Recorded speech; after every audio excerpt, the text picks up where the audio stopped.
An obese noblewoman was handed over to an Apache as punishment by her father, but he loved her like no other.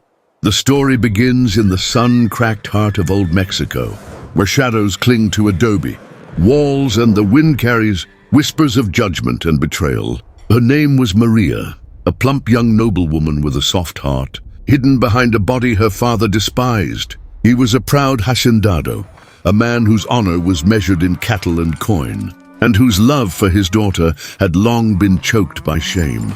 And so, when his patience ended, he handed her over to a man the world called his enemy. The hacienda walls were the color of baked clay, cracked from years of sun, holding in the silence of rooms where voices had long since gone cold. In the courtyard, wind carried the smell of horses and dry hay, swirling dust around the skirts of passing servants. Maria de la Cruz sat where the shade touched the ground, her knees drawn close, the hem of her dress heavy with dust.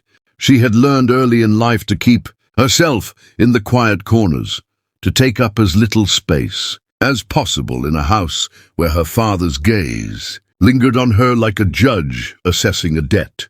She was large, soft-shouldered, her body the subject of whispers from the kitchen to the marketplace. No suitor had come for her. No proud engagement feast had been prepared in her honor.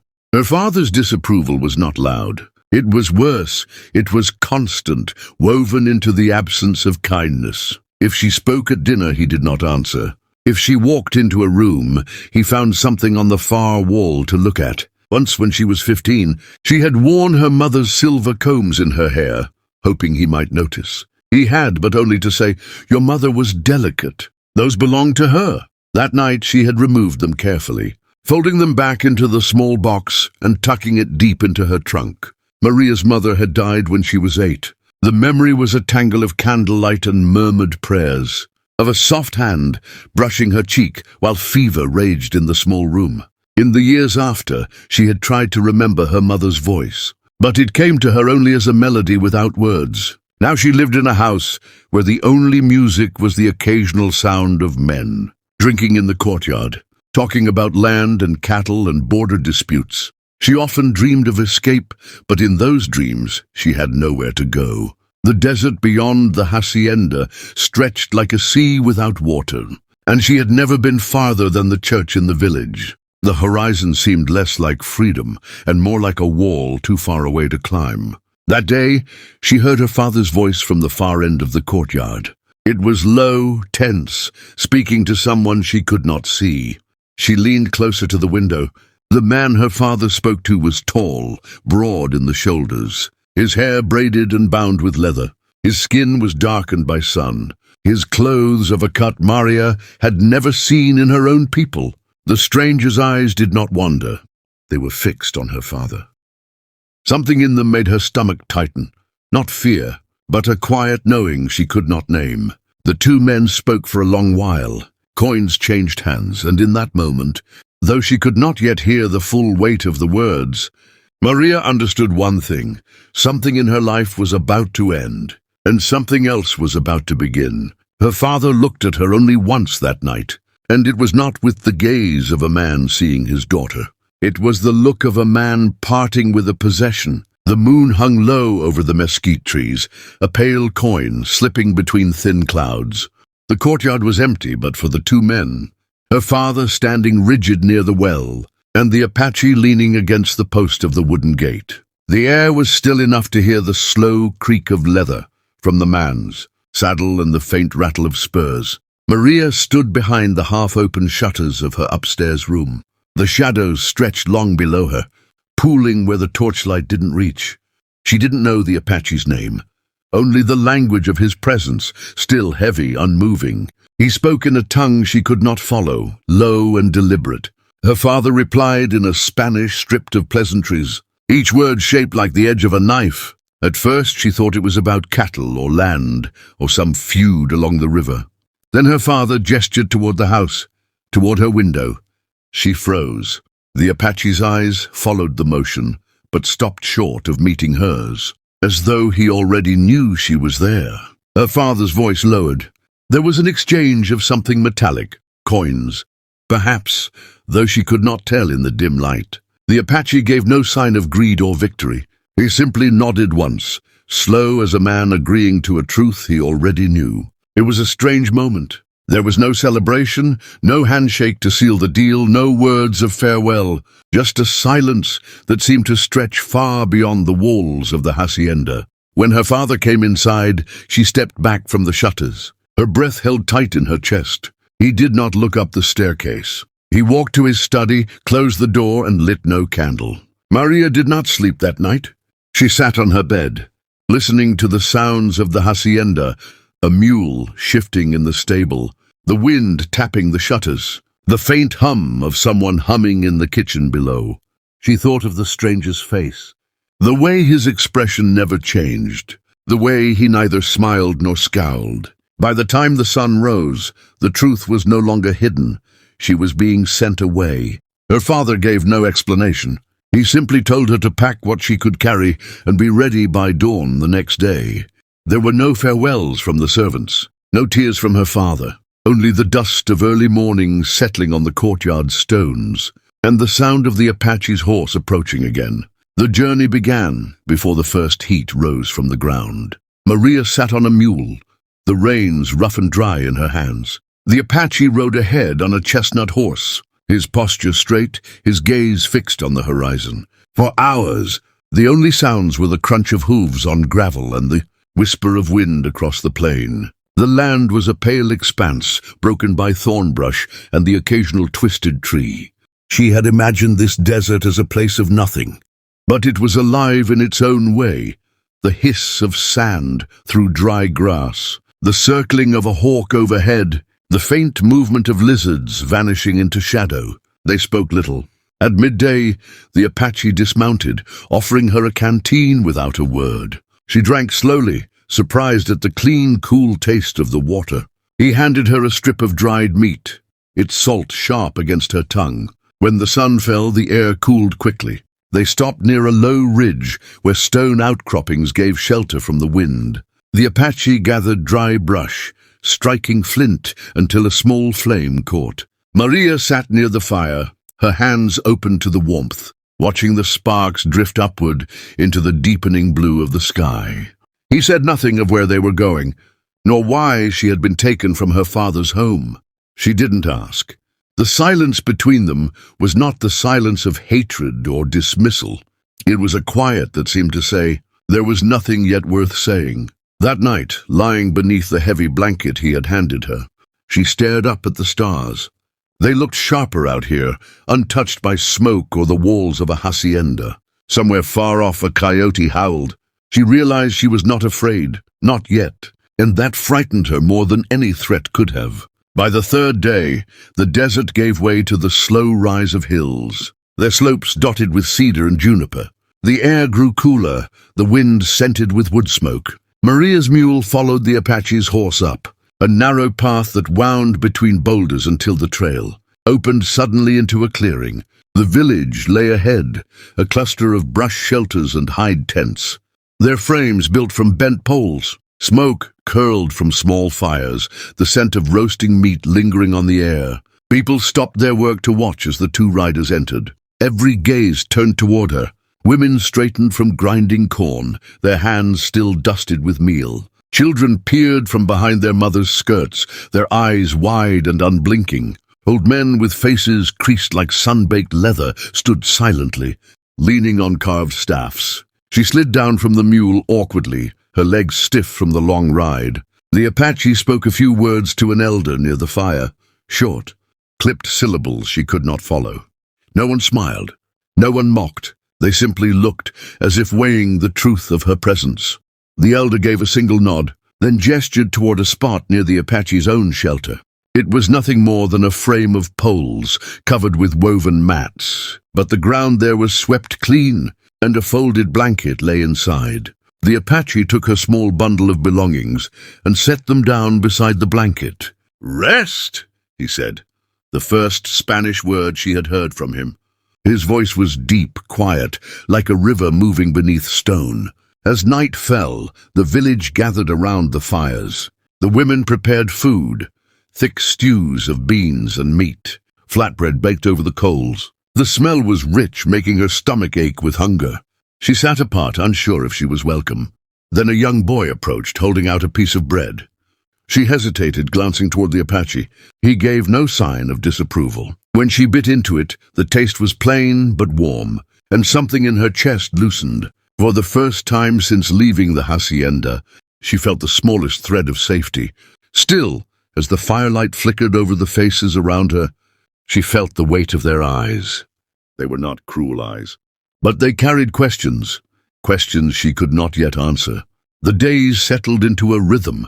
Each morning the village stirred before the sun, women kneeling by the grinding stones, men leading horses out toward the hills.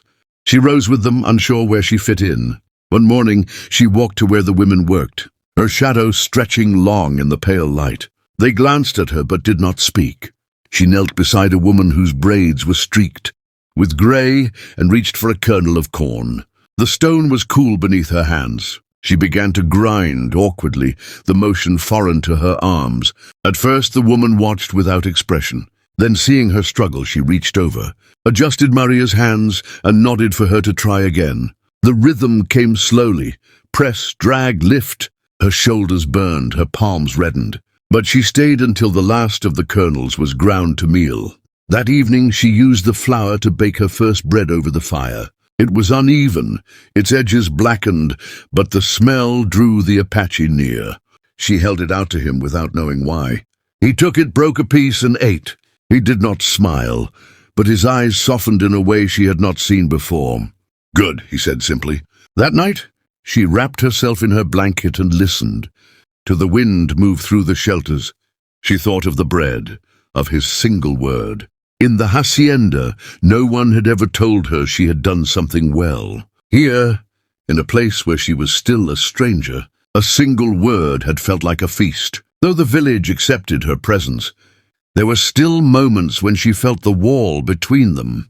Children watched her with curiosity but rarely approached. Some of the women spoke to her in slow, careful Spanish, but most kept their words within the circle of their own tongue. One evening, as she carried water from the stream, she overheard two women speaking in Apache, their voices low but urgent. She caught only her own name, then the sound of muffled laughter. Shame prickled her skin.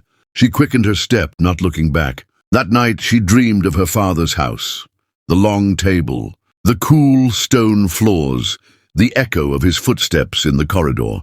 She woke with her heart pounding, unsure if the sound had been in the dream or in the night around her.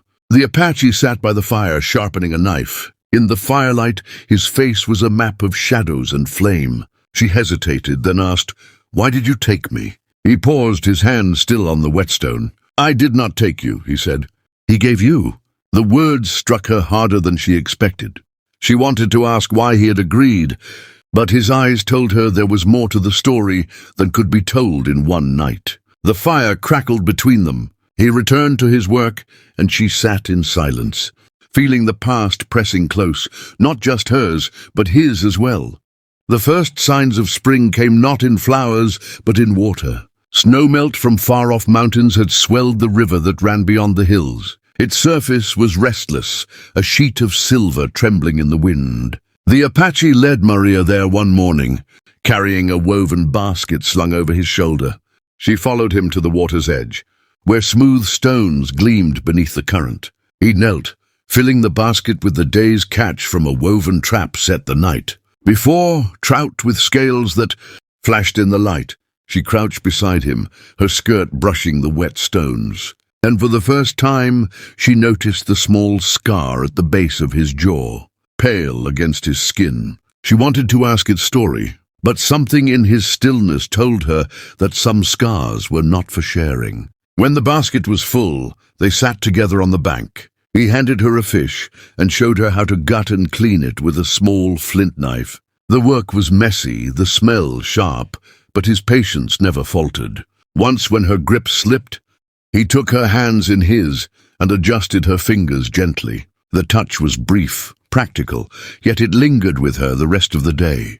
On the walk back to the village, they passed a grove of young willows. He stopped, breaking a slender branch and stripping it of its bark. "For baskets," he explained, placing it in her hands. She ran her fingers along the smooth wood, realizing he had begun to show her things. He had no reason to share, unless he wanted her to belong here, in some quiet way. That night, she helped roast the fish over the fire. The village ate together, and for the first time, she was not given her portion apart.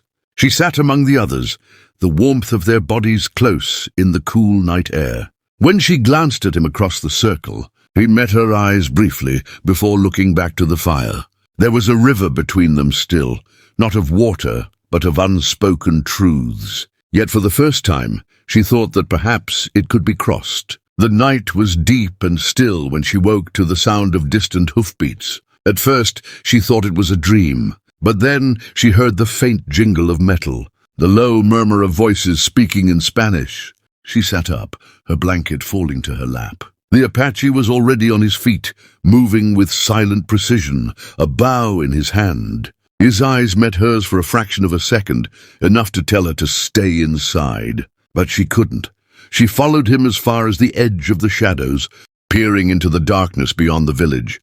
There she saw the faint outlines of riders, 4, perhaps 5, their faces shadowed by wide-brimmed hats. One of them laughed quietly, and the sound turned her stomach. She recognized that tone. She had heard it often in her father's courtyard. The Apache stepped forward, his bow drawn. One of the riders called out in Spanish, demanding the return of the girl. Maria's breath caught. The Apache said nothing, his stance unwavering. The riders shifted uneasily. Then, with a sudden bark of laughter, they turned their horses and rode back into the night. When he returned to the fire, his face was unreadable. "They will come again," he said. She realized then that his agreement to take her had not been a simple bargain. It had been a choice that put his own people in danger. And though he had not told her why, she understood that whatever debt her father believed he had paid was far from settled. Days later, the sky turned heavy with clouds. The air smelled of rain long before the first drops fell. The village huddled in their shelters, fires burning low. Maria sat by the entrance of her mat-covered frame, watching water bead and run from the edges of the roof. The Apache approached with a bundle of willow reeds, setting them down beside her. "You will learn," he said, taking one and showing her how to bend it, how to weave it over and under, until it formed the beginnings of a basket. As she worked, her fingers stiff at first, the rain deepened, drumming steadily on the earth. The sound filled the silence between them, a rhythm as steady as breathing. He spoke little, but once, when her weave slipped loose, he reached over to correct it, his hands brushing hers. She did not pull away. In the afternoon, a rider returned, alone this time. His clothes were soaked, his face shadowed beneath a dripping hat. He carried no weapon in his hand, but his voice was hard when he called for the Apache to speak. They talked away from the others, their words lost beneath the hiss of rain. When the rider left, the Apache returned, his jaw set. "Your father is not finished," he said. "He will try to take you back." Maria felt the truth of it settle heavy in her chest. But when she met his gaze, she saw something that steadied her, a promise not spoken, but as certain as the ground beneath her feet. The rain fell harder, blurring the edges of the world, and she thought of how strange it was that she felt safer here, in the open, than she ever had behind the walls of her father's house. The rain left the earth softened, dark with moisture, but the change did not last. By the next week, the wind had returned, stripping the air dry and carrying the scent of dust over the hills. The Apache moved with quiet vigilance now, his bow always near, his gaze fixed on the horizon when he thought no one noticed. Maria felt it too, an unease like the weight of a storm that had not yet broken. She spent her mornings weaving baskets with the women, her hands finding the rhythm faster now, her shoulders less quick to ache. She caught herself humming once, low under her breath, and when she realized it, she stopped, surprised by the sound of her own contentment. But the peace was brittle. At dusk one evening, a boy came running from the far ridge, breathless, his voice sharp with warning. Riders were coming, not one or two, but many. The elders gathered quickly. Words flew in Apache, too fast for her to follow, but she could hear the edge in their voices. The Apache came to her then, his steps deliberate. "They are close," he said. "We will not meet them here." Before she could answer, he handed her a small bundle, dried meat, a water skin, a folded blanket. She understood then that he had thought of this before, had prepared for the moment when her father would send men again. They left before night fell, slipping into the hills by a narrow deer trail. The village faded behind them, its fires dim and low, as if it too was holding its breath. The wind rose as they climbed, carrying with it a taste of sand. Somewhere below the riders were still coming, but the sound of their approach was lost in the rustle of the trees and the steady beat of her own heart. When they stopped to rest, the Apache stood watch while she sat against a boulder, pulling her blanket around her shoulders. "You could leave me," she said quietly, though she could not tell if it was a question or a plea. He looked at her then, long and steady, as though weighing the truth of her words. "I will not," he said simply. And in the dark between them, the wind carried away every doubt she had left. They reached a narrow pass by mid-morning, the walls of rock rising high on either side. Here the wind funneled through in sharp gusts, stinging the skin with grit. The Apache stopped, his eyes narrowing toward the bend ahead. The riders found them there, 5 in the lead, with more behind, their horses restless on the loose stone. Her father was not among them. He had sent others to do his bidding. The man at the front, with a scar running from his ear to his chin, called out for her to come forward. His voice carried the authority of someone who believed the land. The sky, and all who walked beneath it were his to command. The Apache stepped in front of her, his bow drawn. The scarred man laughed. "You think you can keep her? She is not yours." "She is not yours either," the Apache replied, his voice flat.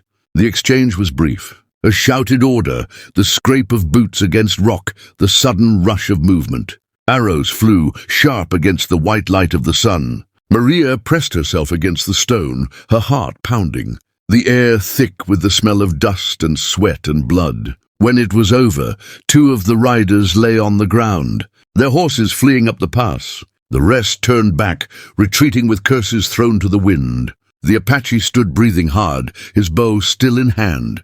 Blood streaked his arm from a shallow cut, but his eyes found hers at once, scanning her for harm.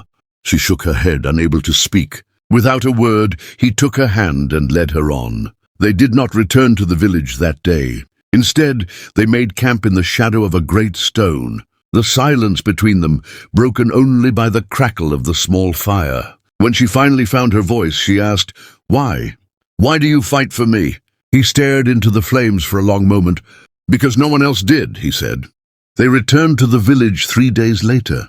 The elders listened to the Apache's account, their faces grave but not surprised. They knew, as he did, that this would not be the last time the outside world tried to press its claim upon the lives within their circle. Maria resumed her place among the women, though something in her had shifted. She no longer stood at the edge of the grinding stones. She worked beside them, her movements sure. Children came closer now, no longer afraid to tug at her skirts or ask for a piece of bread. One evening she stood at the river, watching the light fade over the hills. The Apache came to stand beside her. They spoke little, as was their way, but in the stillness she felt the weight of what they had endured. She thought of her father's house, of the cold hallways and the eyes that never saw her. And she thought of here, the smoke of the fires, the rhythm of the river, the quiet man who had taken her not as a prize, not as a debt, but as someone worth standing for. When the first stars appeared, he turned to her. "You're safe here," he said. She looked at him, the lines of his face etched in the fading light, and realized that safety was not just the absence of danger, narrated. It was the presence of someone who would not let you face it alone. In that moment she knew she would never leave.